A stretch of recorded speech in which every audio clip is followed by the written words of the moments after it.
Jóvenes, bienvenidos a nuestro ciclo semestral San Marcos. Quien te habla es el profesor Mirko Díaz y en esta oportunidad desarrollaremos juntos la semana 16 del curso de filosofía. Nuestro tema será la epistemología. Vayamos, jóvenes, a la resolución, pues, de nuestra parte teórica.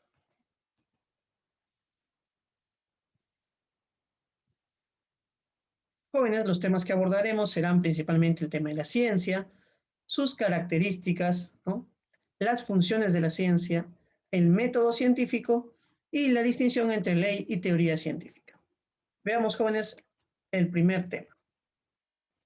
Recordemos, jóvenes, que la epistemología es una disciplina filosófica cuyos orígenes se van a remontar, jóvenes, al siglo XX, fundamentalmente con los neopositivistas, con las ideas de Popper, Thomas Kuhn, pero que va a estar presente a lo largo de toda la historia de la filosofía, si bien es cierto, no como una disciplina independiente, sí como una disciplina ligada al conocimiento, ¿no? Porque ya encontramos en Platón también reflexiones acerca de lo que es la ciencia, en Descartes, en Kant. Entonces ya encontramos pues ciertas reflexiones epistemológicas a lo largo de toda la historia de la filosofía, pero en el siglo XX recién se va a independizar la epistemología como una disciplina independiente, ¿no? Resultado de esa independencia, jóvenes, van a surgir pues las temáticas que estamos ahorita viendo ahí, ¿no? Por ejemplo, ¿quién determina el carácter científico de un enunciado? O sea, ¿qué es lo que hace que una afirmación sea científica? ¿Cuál es la lógica que se usa en la investigación científica? Jóvenes, son temas aparentemente sencillos, fáciles, pero que al profundizar en ellos nos damos cuenta pues de su complejidad. Sigamos entrando ahí, jóvenes. Entonces ya sabemos, la epistemología es la disciplina filosófica que se encarga del estudio de la ciencia. Vayamos, jóvenes, a la siguiente diapositiva.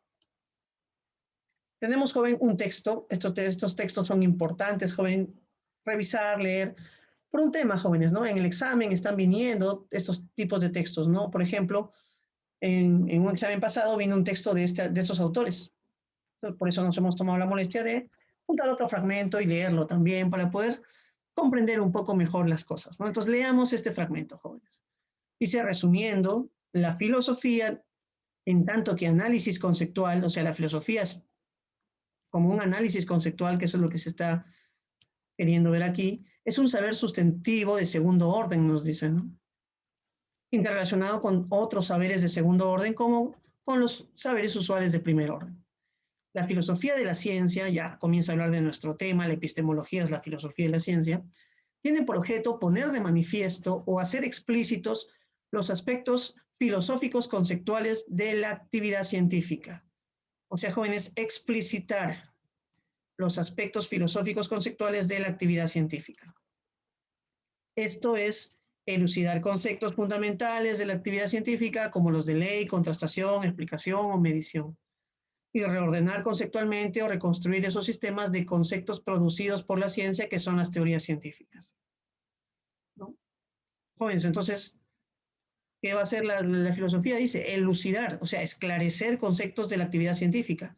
¿Cuáles son esos conceptos? El concepto de ley, el concepto de qué es una explicación científica, el concepto de qué es una contrastación específicamente hablando, jóvenes, y reordenar conceptualmente, reconstruir esos sistemas de conceptos producidos por la ciencia que son las teorías científicas. En ambas tareas se ve influida por y debe tomar en cuenta tanto otros estudios de la ciencia, como por ejemplo la historiografía, o sea, la historia de la ciencia, las ciencias mismas, y así como otras áreas de la filosofía, pero ello no la vacía de contenido ni la disuelve en otros saberes, ¿no? Jóvenes, entonces para 10, ¿no?, y Moulines, la filosofía de la ciencia tiene como principal objetivo la elucidación de conceptos de la actividad científica. Eso es fundamentalmente. Entonces, entendiendo la filosofía como análisis conceptual, ¿no?, en la propuesta de Wittgenstein. Listo, muchachos, entonces pasemos a ver las características de la ciencia, ¿no? Recordemos, joven, que la ciencia pues es un tipo de conocimiento que presenta ciertas características. Esas características la hacen ser ciencia ciencia y no ser un conocimiento vulgar, por así decirlo. Entonces, ¿cuáles son esas características que hacen que la ciencia sea lo que es? Es lo que vamos a ver en este momento. La primera característica que encontramos, joven, es selectiva, ¿no? Selectiva, joven, que hace referencia a que la ciencia elige su objeto de estudio. El científico, jóvenes, delimita su objeto de estudio. Delimita su objeto de estudio, ¿no? Jóvenes, ¿y qué significa delimitar? Delimitar significa poner límites. O sea, el científico dice, yo voy a estudiar esta parte de la realidad. No voy a estudiar todo, ¿no? Y voy a delimitar señalando qué parte voy a estudiar y voy a profundizar dentro de esa parte. Por eso, jóvenes, cuando se habla de ciencias modernas, se habla de ciencias particulares, ciencias que estudian una parte de la realidad, ¿no? Ahí tenemos, por ejemplo, el matemático, que obviamente se encarga del estudio de los números y sus relaciones, y imaginemos que esta es una bióloga la que está ahí, y bueno, está estudiando los seres vivos, es otra parte de la realidad que se está estudiando. Entonces, cada ciencia particular estudia una parte de la realidad, en ese sentido es selectiva. Listo, jóvenes, continuemos. También decimos de la ciencia que es sistemática, ¿no? Sistemática. La ciencia es un conjunto de ideas ordenadas, coherentes y conectadas lógicamente entre sí. La ciencia es un conjunto de ideas ordenadas, coherentes y conectadas lógicamente entre sí. Jóvenes, ¿qué pasa aquí? ¿No? Que las ideas no son pues saberes desconectados, saberes, como podríamos decir, desordenados que estén en algún lugar, sino que las ideas científicas presentan una conexión lógica. ¿Qué quiere decir esto? Que de un saber se deducen otros saberes y que no se pueden deducir saberes contrarios a lo que se está estableciendo. Entonces, hay una cierta coherencia en el conocimiento científico. Y eso hace que el conocimiento científico se constituya en un sistema. ¿Ya? Un sistema es un conjunto de partes, de elementos ordenados, ¿no? Y hay una cierta jerarquía también en el conocimiento científico, ¿no? Entonces, ahí tenemos el carácter sistemático. Ya, muchachos, todo conocimiento que va surgiendo se va, podríamos decir, integrando este sistema de conocimientos ya establecidos. Ya, muchachos, pasemos ahora a la siguiente característica. La siguiente característica va a ser la característica metódica. Creo que todos entendemos que la ciencia es metódica porque, sea como sea, cada científico joven establece un conjunto de pasos a partir de los cuales es posible estudiar el objeto que él pretende estudiar, ¿no? Entonces, hay una cierta secuencia de pasos ordenados a partir de los cuales él puede refutar o verificar su hipótesis. Ahí tenemos en la imagen una serie de pasos. En ese sentido, joven, en tanto el científico usa método, la ciencia se convierte en un saber metódico. Pues. También tenemos, jóvenes, la ciencia como falible, ¿no? Jóvenes, la ciencia es falible porque presenta, pues, teorías. Toda teoría científica, joven, posee un margen de error, ¿no? Algunas jóvenes han cometido, pues, errores garrafales a la hora de interpretar la realidad, ¿no? Tenemos, por ejemplo, el geocentrismo, acá un modelito, ¿no? La idea de que la Tierra estaba en el centro y los planetas giraban formando, pues, círculos a lo largo de la Tierra, ¿no? Jóvenes, esa idea estaba errónea, ¿no? Y ahora, ¿qué es lo bueno de la ciencia, jóvenes? Que la ciencia comete sus errores y son los mismos científicos los que posteriormente, pues, analizan y detectan estos errores y los terminan corrigiendo. Es por eso que también en ciencia hablamos de que la ciencia es perfectible, que toda teoría, joven, científica, a la larga, termina siendo, pues, termina detectándose sus errores y termina corrigiéndose. Y eso es lo que hace que la ciencia progrese. Sin eso no habría progreso científico. Listo, muchachos. Entonces ahí tenemos hasta ahora el primer tema de la ciencia, las características. Quizás leamos un texto acerca de alguna de las características. A ver, veamos este texto y veamos qué característica nos está haciendo referencia.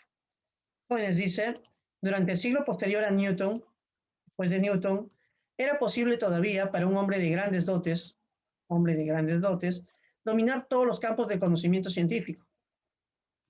Pero esto resultó algo enteramente impracticable a partir de 1800. A medida que avanzó el tiempo, cada vez fue más necesario para el científico limitarse a una parte del saber si deseaba profundizar intensamente en él. Se impuso la especialización en la ciencia y debido a su propio e inexorable crecimiento y con cada generación de científicos, esta especialización fue creciendo e intensificándose más, ¿no? Bueno, entonces estamos hablando del carácter selectivo de la ciencia, ¿no? La especialización, ¿no? Entonces cada científico escogió una especialidad a la cual se dedicaba a estudiar y así, joven, las especialidades comenzaron a ampliarse y la realidad comenzó a fragmentarse más, ¿no? Entonces, eso permite, joven, mayor profundización en algunos temas, pero nos permite una crítica que se le hace a esta visión de la especialización, es que el científico conoce mucho sobre su tema, pero tiene una ignorancia relativa, obviamente, en los campos que él desconoce, ¿no? Listo, muchachos, sigamos aquí. Sigamos aquí y vamos desarrollando ahora el siguiente tema. Ahora vamos a hablar de las funciones de la ciencia. Ahí tenemos la función descriptiva, explicativa, predictiva y función aplicativa. Sabemos que las tres primeras hacen referencia a las funciones que llamamos funciones teóricas, ¿no? Y las otras las funciones aplicativas. Jóvenes, podríamos acá dar algunos añadidos, ¿no? Joven, describir significa señalar características, ¿no? Señalar características. Podríamos decir eso, ¿no? Señalar características. Señalar características de los fenómenos.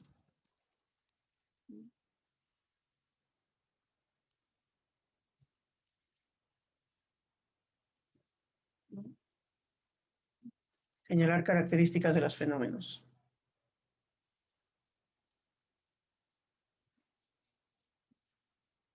Ahora, explicar, la explicación está ligada a otro tipo de cosas. La explicación está ligada, jóvenes, a buscar las leyes, joven. Buscar las leyes o regularidades de los fenómenos. De los fenómenos. O sea, cuando explicamos algo, algunos dicen buscar las causas, ¿no? Pero buscar las causas, joven, suena un poco metafísico también. Entonces, lo que podríamos decir es, la explicación busca leyes o regularidades de los fenómenos, ¿no? Ahora, cuando hablamos de predicción, joven, la predicción se da en torno a una ley. O sea, la predicción es deducir un hecho, deducir de una ley un hecho futuro, ¿no? Deducir de una ley un posible hecho futuro, ¿no? Un posible hecho futuro. Jóvenes, y entonces, conociendo las leyes, podemos hacer predicciones, ¿no? Por eso muchos dicen que al final la explicación y la predicción son lo mismo, en cierta manera. Solo que la predicción parte, joven, de hablar de un hecho que se desconoce, un hecho futuro, y en cambio la explicación generalmente es de hechos pasados, ¿no? De hechos que ya se conocen. Entonces ahí tenemos, jóvenes, descripción, explicación y predicción. Además está decir, joven, que la explicación es lo fundamental en la teoría científica. Sin las leyes, sin las regularidades, no podríamos pues conocer nada en realidad, ¿no? Las predicciones solo son posibles gracias a la explicación. Y si nos quedamos en mera descripción de los fenómenos, no hemos hecho ciencia tampoco. La descripción es importante porque ayuda a la explicación, pero si nos quedáramos solo en la descripción, tampoco habría ciencia en ese sentido. Ahora, todos estos conocimientos teóricos, joven, sirven de base para generar pues nuevos conocimientos que sean ya de carácter práctico, en algunos casos, ¿no? Generación de tecnología, avance industrial, mejora de la producción. Entonces, en realidad, todo saber teórico científico, de alguna manera, se puede encontrar ciertas aplicaciones prácticas, ¿no? La aplicación tiene que ver, joven, con la generación de tecnología y desarrollo de la industria, ¿no? Y desarrollo de la industria. Fundamentalmente eso es lo que se hace en el sector aplicativo de la ciencia. Joven, veamos algunos ejemplos de estos temas, ¿ya? Veamos algunos ejemplos de estos temas. Ahora sí, pasamos acá. Cerramos, joven, cerramos ya esto. Y vamos pues a ver. Jóvenes, Anton van Leeuwenhoek fue un holandés, joven, que desarrolló pues uno de los primeros prototipos de microscopio, ¿no? Uno de los primeros, hubo varios ahí que han ido desarrollando esto, y él usó su microscopio al inicio, joven, para revisar pues la calidad de sus telas, las fibras de algodón que él pues vendía. Pero con el tiempo comenzó a darle un uso científico a su microscopio y comenzó a describir los pequeños seres, ¿no?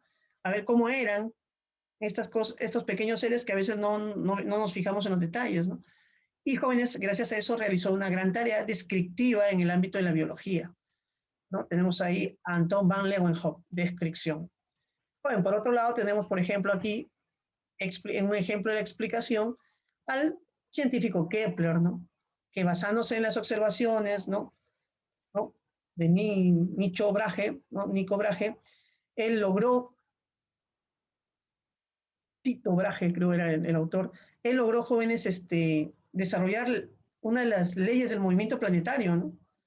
Haciendo cálculos, matemáticos de las observaciones del planeta Marte, Kepler dedujo pues que el movimiento planetario ¿no? de los planetas no era pues un movimiento circular como se pensaba, sino que era un movimiento elíptico. Y así estableció todo eso en una primera ley, ¿no? Todos los planetas se desplazan alrededor del Sol describiendo órbitas elípticas. El Sol se encuentra en uno de los focos de la elipse. Lo importante de la ley de Kepler, joven, es que se basa en la observación, en una inducción realizada por la observación, pero que con el tiempo esa ley de Kepler se va a ver confirmada, jóvenes, por los descubrimientos de Newton. Y al final de las leyes de Newton se va a poder deducir la ley de Kepler, ¿no? Eso es algo interesante. Listo, muchachos, ahí tenemos un ejemplo de explicación. También tenemos, jóvenes, un ejemplo de predicción, ¿no? Edmund Halley, amigo de Newton, jóvenes, gracias a él, Newton va a publicar su obra, ¿no? Partiendo de los principios newtonianos, pues comenzó a estudiar a los cometas, ¿no? Que eran pequeños astros de fuego que pasan por el cielo cada cierto tiempo. Joven, hizo un catálogo de cometas y se dio cuenta de que había pues una regularidad, ¿no? Había observaciones de cometas que pasaban cada 75, 76 años. Entonces, esa regularidad, joven, fue interpretada como que era el mismo cometa el que pasaba, ¿no? Entonces, si esto era cierto, el cometa iba a pasar en un determinado momento de aquí a 75, 76 años. Hizo su predicción, jóvenes. Y de verdad, pues, la predicción de Halley se cumplió unos años después porque había habido unos errores en sus cálculos matemáticos, pero se cumplió. Desde eso, jóvenes, desde esa fecha ya al cometa se le llamó Halley en honor a este científico que había descrito su llegada, que había predicho su llegada. Y el cometa ha ido llegando, jóvenes, ¿no? Ha llegado en el año 1759, después ha llegado en 1835, en 1910, en 1986, donde creo haberlo visto cuando era niño, y el año 2062, joven, donde quizás ustedes puedan verlo, ¿no? El cometa Halley va a llegar otra vez. Listo. Por último, muchachos, la aplicación de los conocimientos, ¿no? En este caso tenemos la bomba atómica, que pues es una aplicación de los conocimientos de la física nuclear, joven, de la fisión del átomo, ¿no? Entonces, es el uso, pues, armamentístico del conocimiento científico, ¿no? En el siglo XX, jóvenes, ¿no? Tenemos ahí, pues, algunos ejemplos de las funciones de la ciencia, jóvenes. Listo, muchachos. Entonces, ahora sí, veamos este texto. Jóvenes, hemos hablado de la explicación científica, pero no de su lógica, de cómo se explica un hecho científico. Entonces, vamos a explicar aquí, este es un texto que intenta hacer una formalización de cómo se hace una explicación. Entonces, mira, dice esto, ¿no? Sea un hecho H, y ese hecho es del tipo AG. Eso no importa ahorita mucho. Para explicarlo, dice, hemos de determinar unas condiciones iniciales. Las condiciones iniciales serán C. Esas condiciones C serían del tipo ASF. Y esas condiciones iniciales no bastan. Para explicarlo, también tenemos que desarrollar una ley o teoría.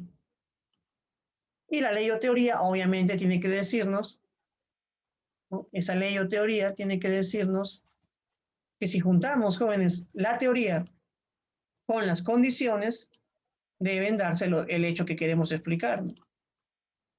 Entonces, por eso tenemos aquí, joven, si tenemos la teoría y en la teoría se cumplen ciertas condiciones iniciales, ese hecho se va a dar, ese hecho se va a explicar, ¿no? A partir de la teoría. Ahora, jóvenes, ¿cuál sería la lógica que se está primando aquí? Una condicional, ¿no? Como vemos aquí, una condicional entre F y G. Si se da F, entonces se da G. F vendría a ser las condiciones iniciales, como ya te dije, y G sería el hecho explicado. Entonces, Acá tenemos más o menos la lógica que se sigue a la hora de hacer una explicación científica en este texto. En el caso más sencillo, supuesto que la ley o teoría establece que todo F es G, y supuesto que dicho enunciado general es verdadero, al igual que las condiciones iniciales C, el esquema lógico formal del proceso de explicación científica es el siguiente, ¿no? En el caso de que C haya sido observado antes que H, se dice que ha habido una predicción, ¿no? El esquema nomológico deductivo de Hempel se caracteriza por la tesis de la simetría entre explicación y predicción. Bueno, este es un esquema del filósofo Hempel, ¿no? Esquema nomológico deductivo. Pero es así como se explica, ¿no?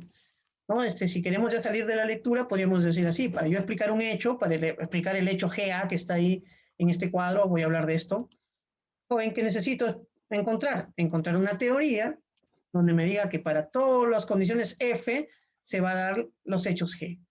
Entonces, si se dan las condiciones iniciales F, ¿qué es lo que se va a dar tarde o temprano? Los hechos G. Entonces, ese son el esquema formal lógico, joven, ¿no? El esquema nomológico deductivo de Hempel para explicar la explicación científica, ¿no? Para pensar cómo es la explicación científica. ¿Listo, muchachos? Pasemos a la siguiente. Vamos a ver el método científico, joven. Joven, siempre se habla, pues, del método científico y estos jóvenes, no, quiero explicar algo, ¿no? No es que este sea el método que utilizan todos los científicos, no, no. Cada científico tiene un objeto de estudio y entonces cada científico se adapta a su objeto de estudio. Un biólogo estudia las cosas de una manera, un historiador de otra, un matemático de otra. Cada quien tiene un propio objeto de estudio diferente y por lo tanto cada quien desarrolla un método científico diferente. Ahora, pero luego de eso, si quisiéramos nosotros pensar un método que todas las ciencias seguirían, una especie de método general, ¿cómo sería un método general? O sea, ¿qué es aquello que todos los científicos, independientemente del campo en que se encuentren, hacen sí o sí? Y entonces, joven, se crea este método que es válido para las ciencias fácticas fundamentalmente, no para las matemáticas. Estos 4 pasos se cumplen principalmente para las ciencias fácticas. Entonces, ¿qué es lo que decimos? Que todo científico tiene un problema. Joven, eso es verdad, pues. Que todo un científico, bueno, tiene respuestas iniciales a ese problema. Respuestas iniciales que no han sido corroboradas. Respuestas tentativas, probables, hipótesis, conjeturas, podríamos decir. Ese es el segundo paso, ¿no? Ahora, el segundo paso es que no solo me basta con tener mi conjetura, mi hipótesis, ¿no? Porque puedo tener muchas hipótesis. El asunto, joven, donde ya entra el tema científico es que yo tengo que comprobar que esa hipótesis sea válida, se cumplen los hechos. Entonces, ahí viene el tema de la deducción de consecuencias contrastables, joven. La deducción de consecuencias contrastables es buscar deducir de mi hipótesis un hecho a partir del cual se pueda, jóvenes, probar su verdad o falsedad. O sea, es una operación lógica que me va a decir, si mi hipótesis es cierta, este hecho tiene que darse. Y jóvenes, cuando yo digo eso, si el hecho se da, ya se contrasta verdaderamente, o si el hecho no se da, mi teoría o mi hipótesis resulta falsa. Pues, ¿no? Jóvenes, vamos a aplicar pues un caso práctico para poder reflexionar sobre esto. Un caso práctico sería, por ejemplo, el caso de los dinosaurios, la extinción de los dinosaurios.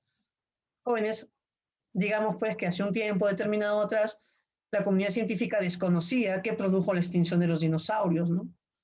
Entonces, claro, ahora ya se sabe, pero imaginemos que antes no se sabía, entonces partamos de esa idea. Bueno, en los años 50, 60 se sabía la existencia de los dinosaurios, se sabía que habían existido hace millones de años, pero no se sabía por qué se habían extinguido. Y entonces, ¿cómo empezó este problema a resolverse científicamente? Joven, todo empezó con algunas pistas iniciales, como este joven que está aquí, Walter Álvarez. Este es su padre, Luis Álvarez. ¿Qué pasó, jóvenes? Walter Álvarez se encontraba estudiando unas pequeñas algas, ¿no? Estaba en Italia, en una zona llamada Gubbio, donde él estaba estudiando, jóvenes, los llamados foraminíferos, que son pequeñas algas que se encontraban en los océanos de esa época. Pero, joven, ¿dónde estaba estudiando eso? Justamente en este estrato que ves aquí, en este conjunto de piedras que vemos aquí. Y justamente, jóvenes, descubrió, justamente Walter Álvarez, que había un cambio, ¿no? Que se evidencia, jóvenes, aquí, porque tú ves el color, ¿no? En esta zona lo ves un color más claro y aquí ves un color más oscuro. Y luego, joven, en medio había una pequeña, pues, arenilla, una pequeña arcilla, ¿no? ¿Y sabes lo que pasaba? Que en la parte inferior, ¿no? En esta parte de acá, ¿no? Que podríamos llamar ya la parte inferior, aparecían muchos foraminíferos, ¿no? Aparecían demasiados foraminíferos. Y en cambio, pasando la arcilla y pasando hasta otras rocas, otros estratos, ya no había esos foraminíferos. Esos foraminíferos habían desaparecido. Jóvenes, entonces se había producido una extinción de los foraminíferos. Y entonces él pensaba que esa arcilla tenía algo que ver con eso. ¿Cómo se había formado esa arcilla? ¿Por qué? ¿Y por qué después de esa arcilla ya viene la desaparición de los foraminíferos? Ahora, por otro lado, joven, eso que había pasado en esa época correspondía también a la época de los dinosaurios. Entonces, eso se venía estudiando, jóvenes. Eso se venía estudiando. Entonces, sigamos aquí. Sigamos aquí.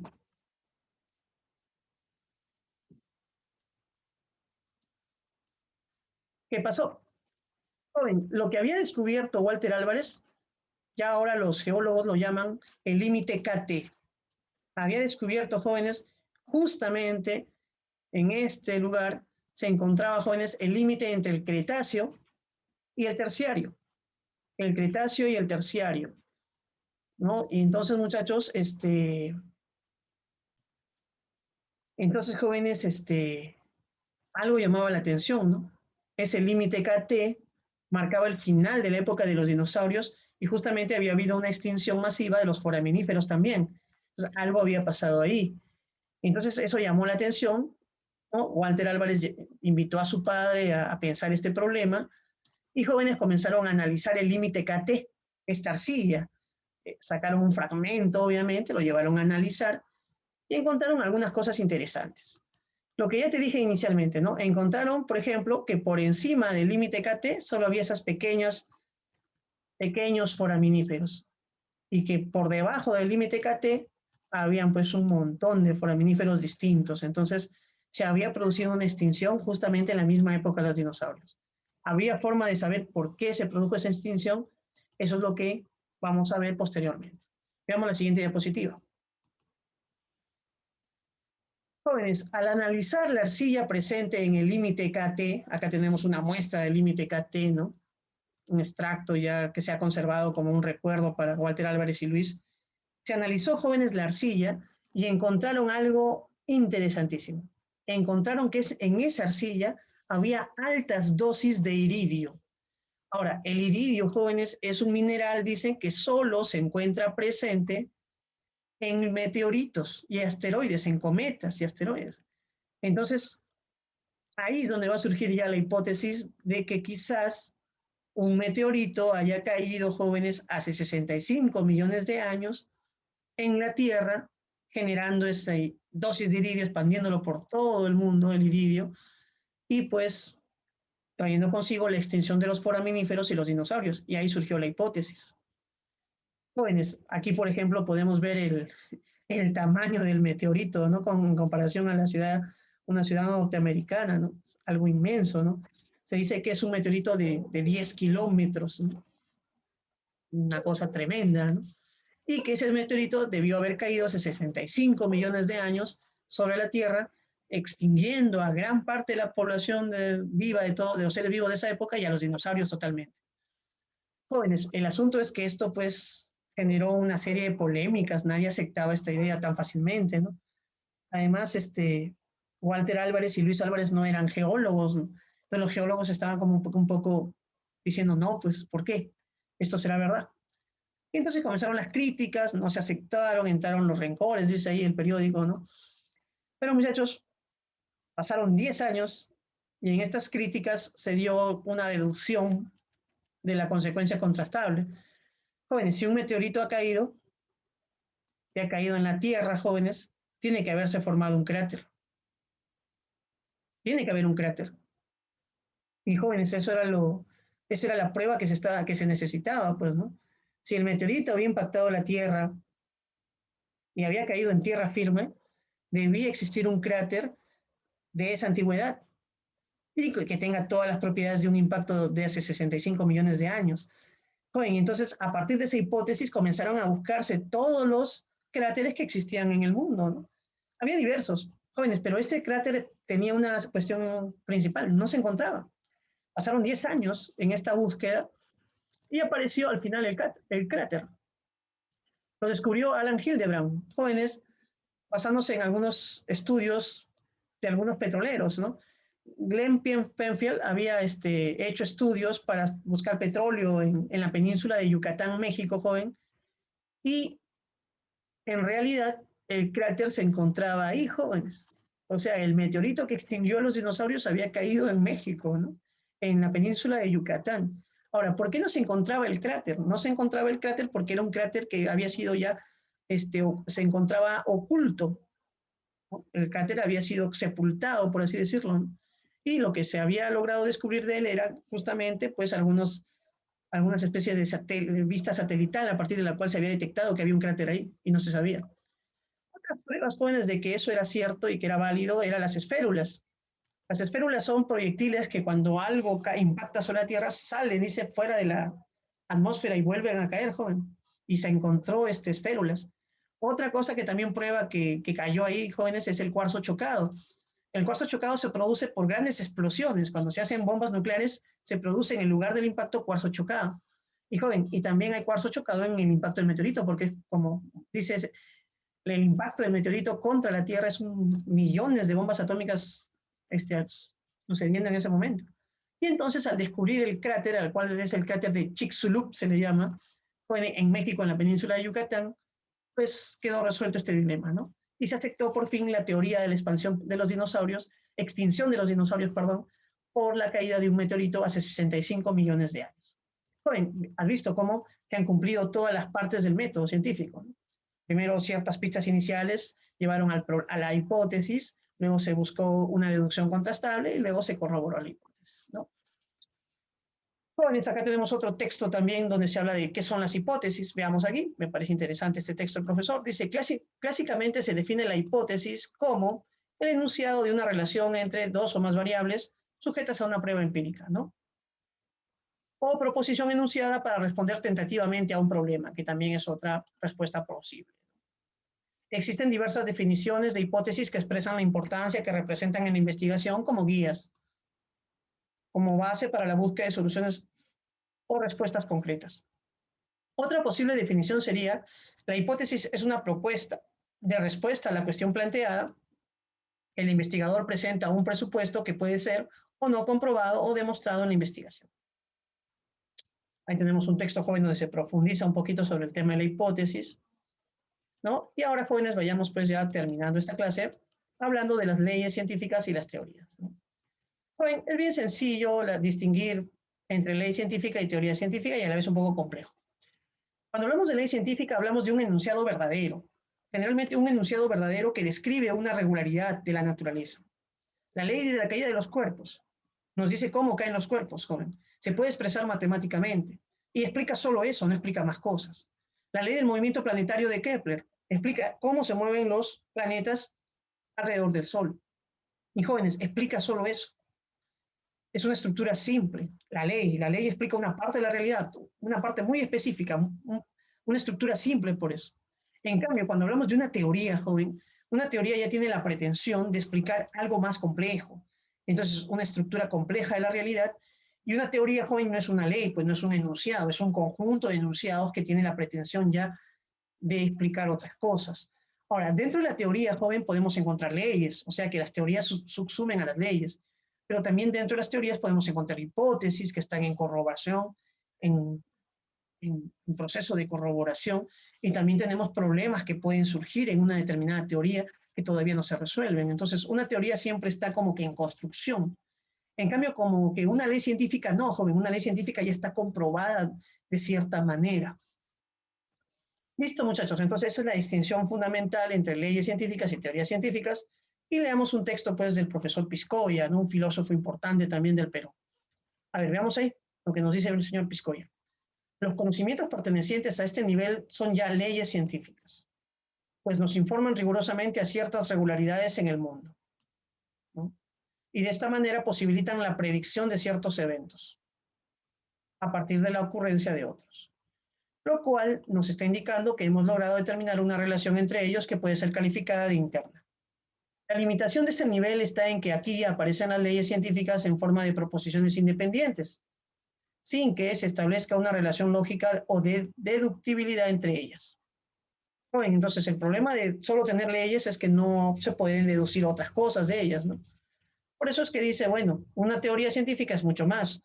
Una teoría científica puede ser definida como un sistema hipotético deductivo de enunciados o proposiciones, y se dice, pues, que es de carácter hipotético debido a que las propuestas básicas o axiomas son postuladas, esto es, ellas mismas no son demostradas o probadas dentro de la teoría, y son hipótesis porque se justifican en última instancia por sus consecuencias lógicas.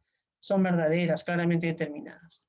Por otro lado, se dice que es de carácter deductivo cuando las proposiciones que no son axiomas y que forman parte del cuerpo de la teoría y que forman el cuerpo de la teoría se deducen por mecanismos estrictamente lógicos desde los axiomas, ¿no? Desde los axiomas. Bueno, entonces, muchachos, ahí tenemos lo que nos está diciendo, pues, Piscoya. Piscoya dice, las leyes científicas son aisladas, explican un aspecto de la realidad, permiten hacer predicciones, pero están aisladas. En cambio, una teoría científica es un sistema hipotético deductivo de enunciados, o les llama, pues, hipótesis porque deben ser corroboradas, y dice, y sus axiomas son postulados, o sea, no se demuestran, ¿no? Entonces, también se le llama deductivo, dice, porque algunas de sus proposiciones sí pueden demostrarse, ¿no? Bueno, entonces ahí tenemos también la opinión, pues, que tiene Piscoya acerca de las leyes y las teorías científicas. Y bueno, con esto, jóvenes, hemos llegado, pues, al final de nuestra clase el día de hoy, ¿no? Gracias por su preferencia y atención, muchachos. Nos estaremos viendo hasta la próxima oportunidad, ¿no?